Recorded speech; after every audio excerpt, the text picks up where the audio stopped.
Well, let's get you more perspective now on South Sudan's latest peace deal. I'm joined in studio by Dr. Hassan Khannenje. He's the director of the Horn Institute here in Kenya. Dr. Khannenje, thank you for joining us on Africa Live. First off, can you talk us through the main points, though, of the latest South Sudanese peace deal?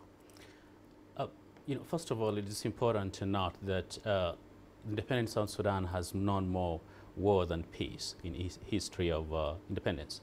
And it comes at a particularly important time because of the devastation and destruction that's been caused by the civil war.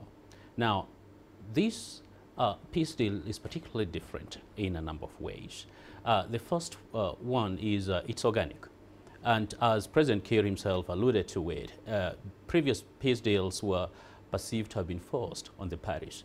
And so there's a likelihood that actually this peace deal is going to last. Number two, the parties have agreed to share power, in which there's going to be a government or cabinet of about 35 ministers. 20 of them are supposed to go to the government, President Salva Kiir, and 10 Riek Machar, and then 5 the rest. There's also a fairly large legislature composed of about 550 parliamentarians. Now, other important aspects are establishment of a permanent ceasefire to be monitored by the African Union and to the AU forces. So those are key elements of the peace deal that may actually make it survive. You do mention, though, that the difference between this peace deal and previous peace deals is that this one is organic and not forced. But obviously, many are going to be asking, several peace deals have been signed. Many of those peace deals have been reneged upon. And there are concerns now that the opposition factions may not be in control of their forces. Do you think this particular peace deal will hold this time around? I think there is a general recognition by the parties involved that the current hiding stalemate is not sustainable.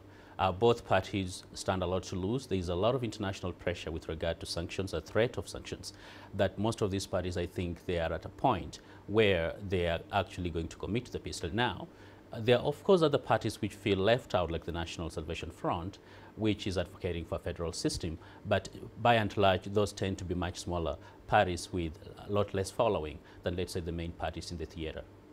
When you look at the humanitarian situation, there's been a major humanitarian crisis arising out of the South Sudanese civil conflict there. So do you think this is going to pave the way, though, for international organizations to actually get into South Sudan and sort out the humanitarian crisis? Or what's going to happen now?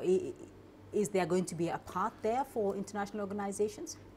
Yes, it is, and this actually included in the peace deal. In part of the framework provides for access to humanitarian organizations, in part because there's extensive suffering. About a third of the population is displaced currently in South Sudan. And so we are looking forward that if the peace deal has to hold and the provision on humanitarian access is maintained, then there's going to be a whole lot more help and support coming to the people of South Sudan.